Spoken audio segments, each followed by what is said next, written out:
Today we're going to look at this. It's a 2015 Honda CTX. You know, looking at this bike, it looks awfully familiar. And that is, it uses the same engine that the NC700X uses. It's a parallel two-cylinder bike, and it's very efficient. It's very economical. It's pretty fast, and this one almost feels like a V-twin. I do like the styling. There's a couple more versions that use this engine, and Honda's been doing this a lot. They've been putting this parallel twin engine in a lot of frames, and this is their cruiser variant. The bike also sits on 17-inch tires. So one of the issues with a lot of cruisers is that they have off diameters for wheels. This one's kind of nice that it still uses the 17-inch rubber, so you can get rubber from sport bikes and put it on the bike. So even though my Super 10 Ray uses dual calipers, I kind of wish it was a more simple single caliper. I believe that a single caliper makes more sense for riders that are just commuting, and this is more than enough for stopping the bike. So up front here you have a very large rotor. It's a single-sided rotor. On the other side there's nothing, but very familiar to the NC700X that I had. And a lot of times this very large rotor is enough to stop this bike, and it's kind of simple. It's very thin, it's well used. That means that you really don't have to change brake pads on each side, so it's more economical that way. Conventional forks, just like the NC700X, this one is extremely easy to work on. All the bolts are very accessible, so you can drop the forks out of the bike. One of the issues that you're going to find in a lot of bikes is that they have fairings, especially adventure bikes these days. Everything is like fairinged up, so you have to remove fairings to access these bolts. But all of this is so easy to access, and it's just regular forks. It's not upside down forks, so a lot of these parts are interchangeable from bike to bike in Honda's lineup. This is one of the reasons I don't particularly like these cruiser bikes, is that you sit with your feet forward, and it's something that I believe kind of hurts handling, but you don't get this bike for handling. The foot pegs are a nice rubber. There is a nice tooth to the rear brake lever here, and you do have feeler gauges here too in case you hit the ground cornering. And here you have your rear master cylinder, and they put, like, this is plastic. A lot of higher end bikes will have some sort of billet in aluminum and metal. This is plastic. It's like a bash guard that covers the engine, and it does look nice from a distance, but when you come up you'll realize the budget style of it. But it is nice that they cover this entire shape. It does give it a little bit more of an aerodynamic feel, but it almost feels that you're hiding a little bit of the engine, and I would rather not have this. This is where the radiator sits, and it does have a little bit of plastic. It's not a lot of plastic that this bike has, but everything about this is very easy to remove and work on. So this is not a regular inline 2 engine. When you look at the head, it sits very far forward, very much like the NC700X. What that means is that it doesn't really feel very much like a standard inline 2. The ones that sit up higher like this, point to the gas tank, they behave more like traditional motorcycles. This feels a little bit more like a scooter engine, but it's a very torquey scooter engine. You don't feel the need to change anything. That's why these make better miles per gallon than the ones that sit up here, because the ones that are like this are more free revving. The engine looks pretty good. It's got some additional plastic here. I don't know why they're putting plastics just everywhere. This doesn't have an oil sight glass, which kind of annoys me. It does have a dipstick here. So one of the first things that the old owner did was remove the very large exhaust, and it put this kind of like shorty thing that's kind of loud, but after it warms up you're not going to feel that it's too loud. The stock one is a massive exhaust that weighs a ton. The nice thing about this sort of system, and it does look pretty nice, it shows a little bit more of the wheel, and it removes a lot of the weight. So the rear swing arm, it's very long. This is chain driven as well, but it's fit and finish is not great on it, but it is a very long swing arm, as you can tell. The wheel is nicely exposed. It doesn't have like these kind of rotors that are warp styled. It's very easy to adjust. It's got bolts on each side, and you adjust it to remove the slack from the chain.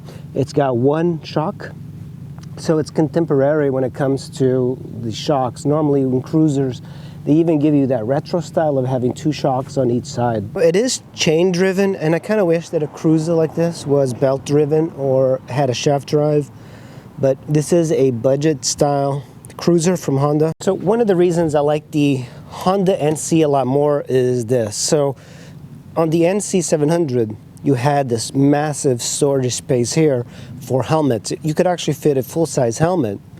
On this, I thought, okay, you're gonna have the same, but you have a pocket here, which is not even lockable with a key, and then you have another little tiny pocket here, not even lockable with a key, so not a lot of space to store stuff, and it's kind of useless. I don't know what Honda was thinking, but this is not particularly well designed.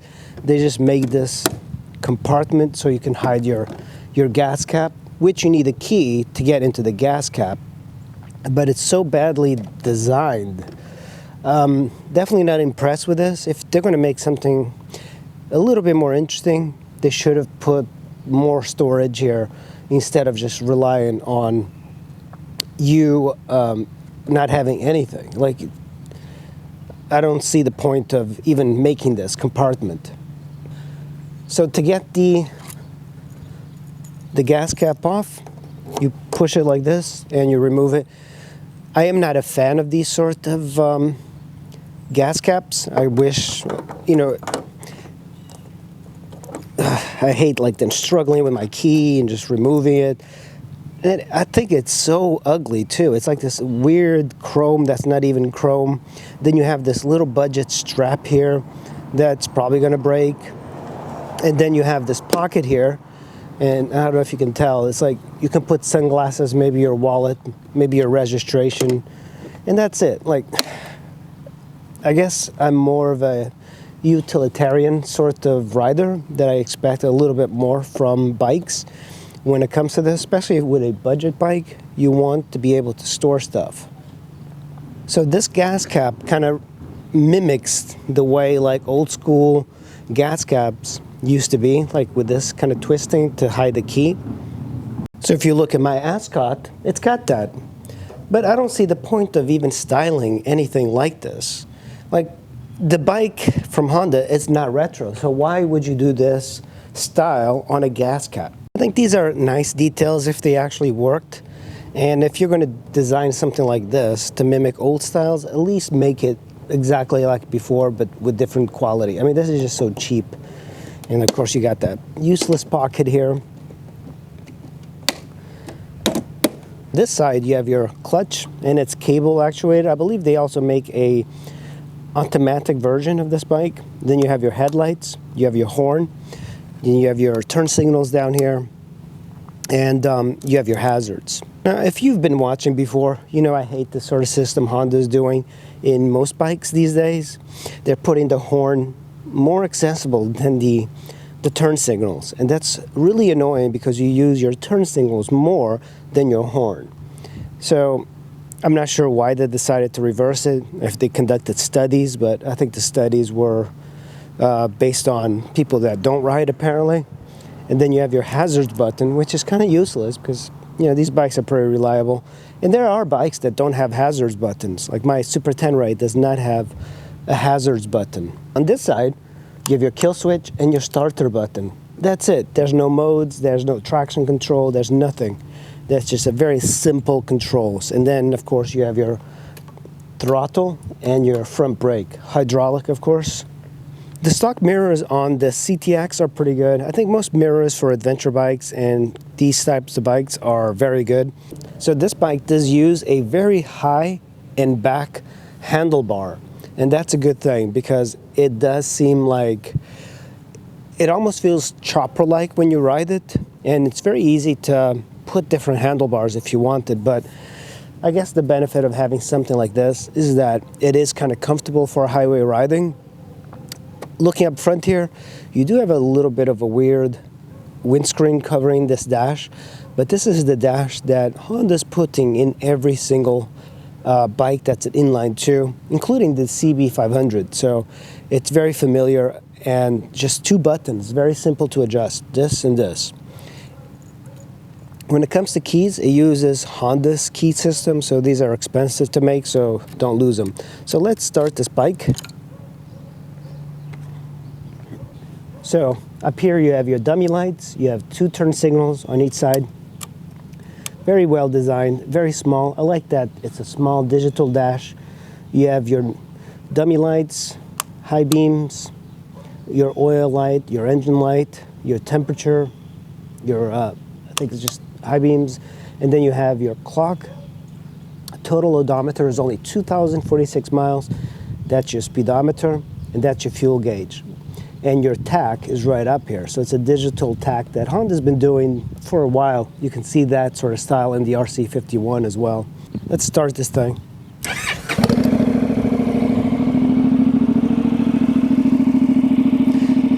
You know, it's pretty loud when you start it. It is fuel injected, so eventually it's going to start being a little bit less loud.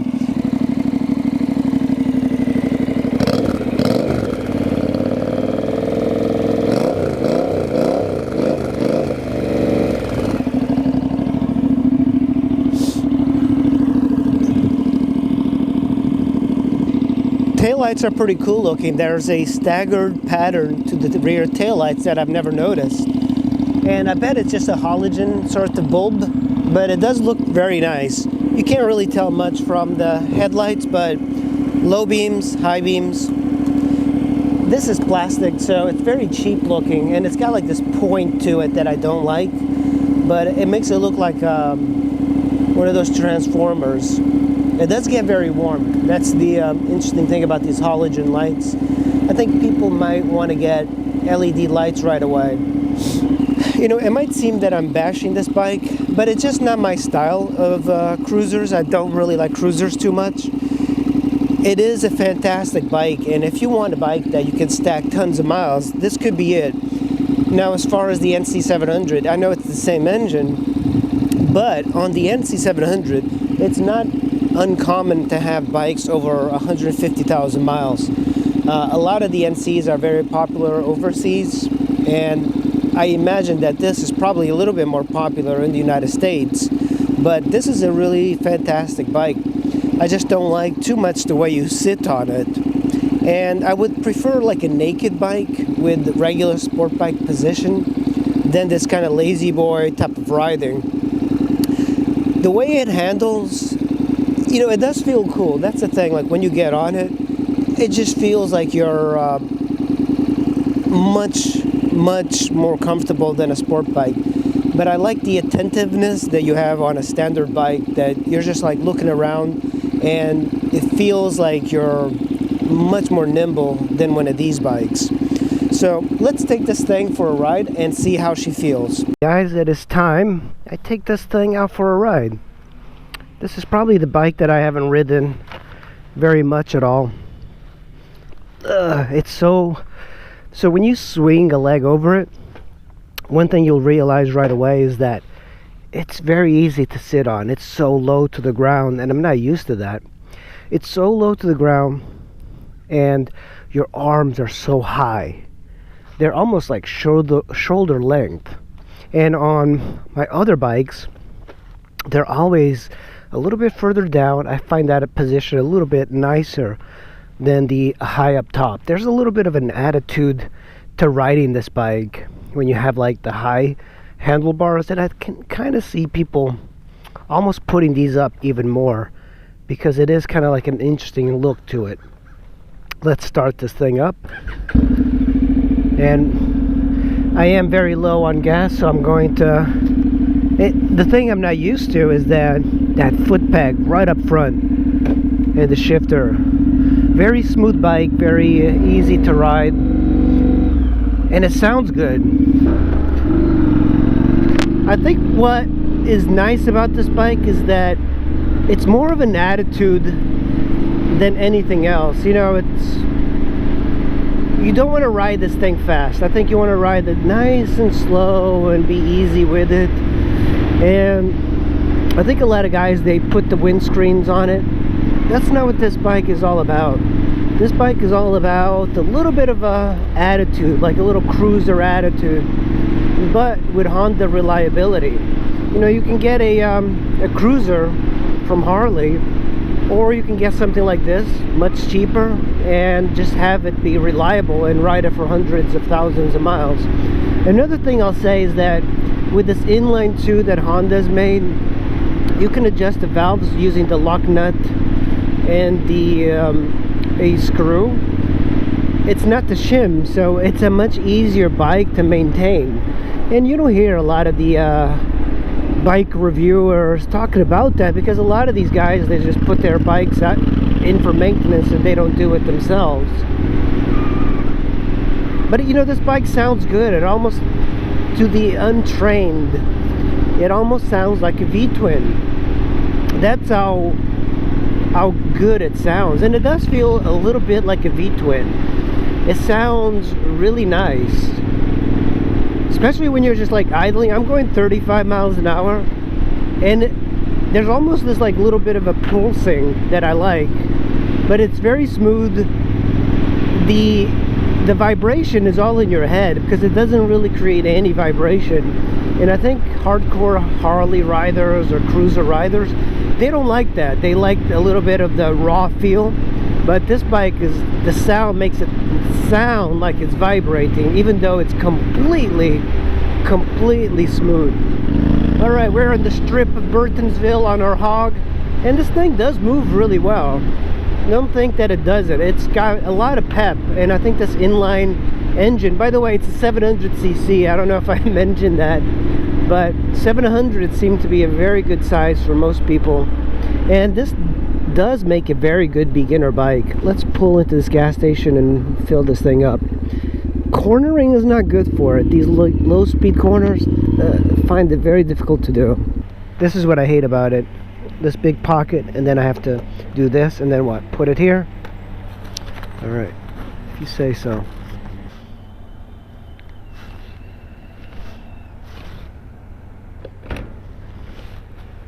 I guess we have to take this, put it, line it up the... See, I hate this. Like, I just hate this gas cap on it. So we put 2.6 gallons worth of gas in here. 2.6, pretty small gas tank. So, you know, the front brakes on this are really good. It stops really well. You know, the NC700X was the same way. So this is a 700cc bike, and I guess cruisers don't want a lot of range on their bikes. It would be nice to have a bigger gas tank, but I guess when you have a bike like this that's efficient, you don't really need much. Alright, we're all filled up. We can go for a little bit of a ride. You know, the one thing you're going to be noticing right away is that this bike is very low to the ground. So that means that the seat height is extremely low. It's almost scooter-like. And another thing you're going to notice is that the seat is so wide, absolutely wide. Even though it's got a small gas tank, it is very efficient. The NC700X got scooter-like mileage. It got, I believe, 65 miles to the gallon. And most bikes, like my Super Tenere, gets 43, 45. And my V-Strom 650 got about 50 miles to the gallon. I think this bike is definitely for a different sort of audience. It is very easy to ride. It's just like, you can throw it around relatively easily, but it does feel like it's a little bit harder. You know, like when you get on the Yamaha Super Tenere, and when you throw that thing around, you go like, oh, that's a very nimble bike. But on this, it just takes a little bit more effort. It's a leisure sort of ride, as opposed to a bike that you would get for really hitting those twisties. You know, hitting the twisties is really good, and for me, that's what I like. I like to kind of go around corners, you know, pop a quick wheelie once in a while. But this bike is just like you and your friends, you get together on the highway and you just go for a little bit of a spin. There's a lot of things that I dislike about it, and I think this compartment is ridiculous. I think Honda is, okay, you want to make it sleek, but I don't know, man, it just doesn't seem like making that little tiny compartment and enough just to put a wallet makes a lot of sense. And there's a lot of plastic on this, so they skipped out on a lot of fit and finish sort of stuff. The bike does feel like a little bit of a chopper, you know. My Honda Shadow, the handlebars were like a little bit like further back, like almost like weird old school handlebars from a bicycle. This one, they're a little bit flatter, but they're very high up. And I think if you're coming from an adventure bike, it feels very odd. I never really got into the whole chopper movement. I don't understand those bikes. Why would you want a bike that handles like crap and doesn't have suspension in the rear? It's just, there are certain things that you want. And I think if you get this because you like the chopper look, you're much better off, because you're getting at least a very reliable bike, and it's very comfortable. I think you're better off getting something like this if you don't want to get in trouble with the law. Because, you know, the cruiser style doesn't really attract a lot of attention, especially with this silver color. Like, you're almost blind to cops, or cops are almost blind to you. You know, I haven't tested it with a passenger, but I bet it's pretty decently comfortable. It does have rubberized passenger foot pegs, but I don't know, I think I'd rather just remove them. I think riding with a passenger is highly overrated. It doesn't feel that good, kind of destroys the handling. But look at the seat. The seat is just so wide that makes it very comfortable. And of course, with this hump, that means that your lower back is going to be held in a little bit better, but very decent. By the way, one thing I haven't showed you is where the placement for removing the rear seat is, and it's right over there. It's so hidden where my finger is, just incredibly hidden. I don't know why Honda decided to do it like that, but you know, of all the things, you know, they skipped out on a few things, but they did give you a very interesting package. The seat height is just really low. I did ride this bike on the highway, and on the highway, I think that's where its home really is. It does feel good on the back roads, but every bike feels good on the back roads. Because, also keep in mind, this is not a good winter bike. It doesn't have a lot of protection. It doesn't have a good windscreen. And most bikes come with like just a little bit of a fairing, are going to help you. But this bike does feel like a really good bike for a beginner. If you're worried about, you know, it's a bike that's too fast, this thing is not fast. It's adequate, you know. Like, I don't think you'll have any issue if you get this and then like in 6 months you're like, oh, do I need to get a faster bike? Nope. With this bike, it feels like you will like this for the rest of your life. It's like they've given you a solid engine, and if anything, if they've given you anything, is a very reliable engine. And of course, the transmission is just, it's a 6-speed transmission with a chain drive, which I believe they should have put a shaft drive or some other mechanism, because with a cruiser, I think a lot of people prefer the shaft drive. I don't know if I like the chain on a cruiser. Like, you know, one thing you're going to notice too is that the clutch feel is very good. It's very easy to pull the clutch. So I think maybe perhaps this bike might be better for women because it's got such a low seat height And I find that a lot of people are intimidated by the very high seat height of adventure bikes and the new crop of sport bikes. This bike could be 600 pounds and it still wouldn't matter because it's so low to the ground. You know, the best thing about this is that I don't feel compelled to speed. I can kind of like just go whatever speed I want. It actually feels better to ride it slower because you get to listen to that engine. I think a lot of people, when they ride bikes, I know in my case, on a sport bike I have to be going fast. On a scooter I don't really care. I can like make a commute into a race and I'm still within the speed limit. Yeah, just the cornering is just weird.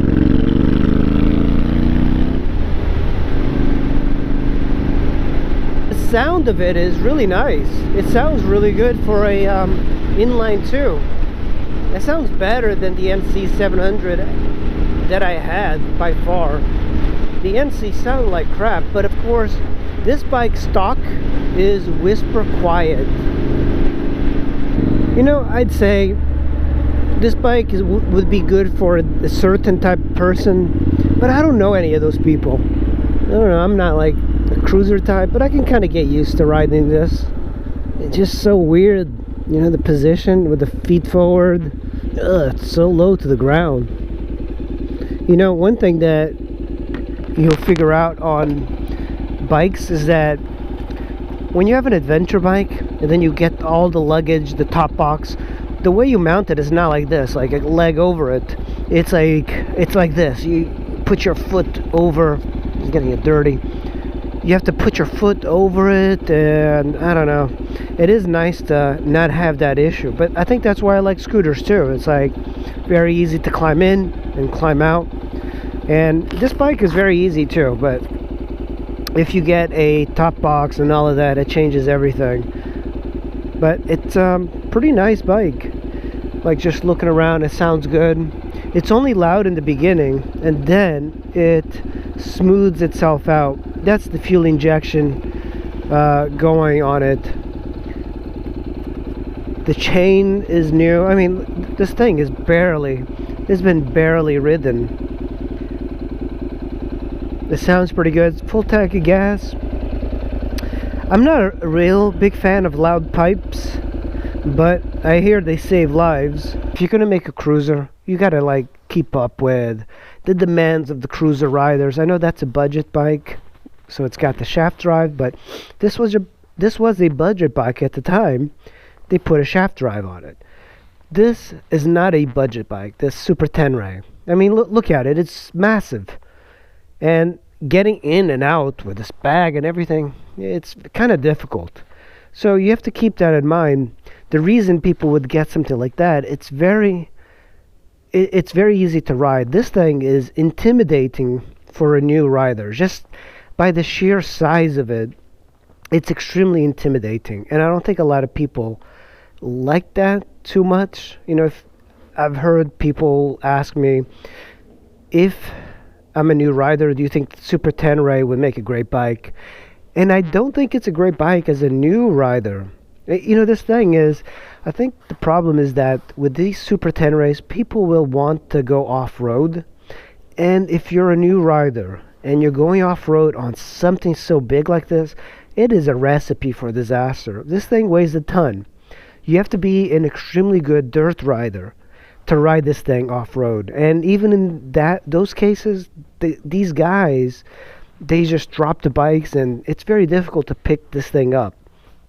Now, when you get on something like that as a new rider, you're not going to have any issues with that. You know, on this, just having a very tall bike is a little bit of an issue.